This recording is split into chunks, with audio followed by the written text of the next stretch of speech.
It's good to be with everybody this afternoon, and I love to engage around the topic of simulations. Dr. Trent Grundmeyer, Drake University here in Des Moines, Iowa. I'm an associate professor of education leadership and advise our superintendent program at Drake, as well as teach ed leadership, specifically teacher evaluation and school law in a master's program.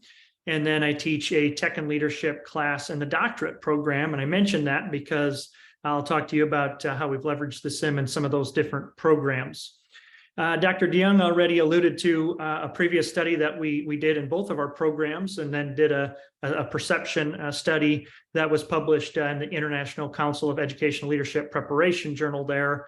And you can see some of those bullets that we collectively pulled out, but the engagement that our students perceived and really leveraged from the simulations, whether it was the disruptive teacher that David alluded to or some of the others, was really much more highly engaged than a textbook or some of the other class activities, which is always humbling as an instructor, but great to see.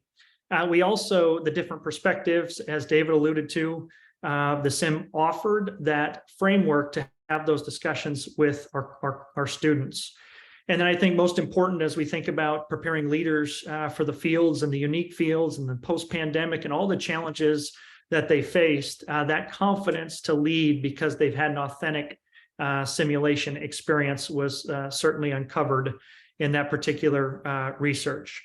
Some of the other research I found with kind of as an ancillary piece of another study was simulations actually helped promote long-term retention around a lot of the important concepts and objectives that we aim to deliver on in our courses. And again, that was an ancillary piece in that 2019 study. So I would mention those two, but with the time that I have here, I also want to mention that two other things. I've actually dabbled a little bit in using simulations in the hiring process, which is a little bit unique, and I don't have a whole lot of hard peer-reviewed data to back that up. But I just wanted to mention that as another piece of that's future research that I'd like to think about, but we also explored. And Ken actually came out to my university during a class a few years back, and we actually hooked up some biometric data to students and did a bit of a study on how the students' biometric blood pressure, perspiration, heart rate actually changed as they engaged in a simulation. And just like we've alluded to in some of the qualitative research that we've shared here, we saw a lot of the same things: increased heart rate, confidence after the sim, some perspiration, if I recall correctly, which to me confirmed that it was a very authentic and engaging experience for the students as we prepare them in ed leadership for the real deal in the field. And lastly, as I finish up, I just want to tell you how excited I am about the most recent simulation I'm working on with Ken and a small team, and that's around implicit bias in the hiring process.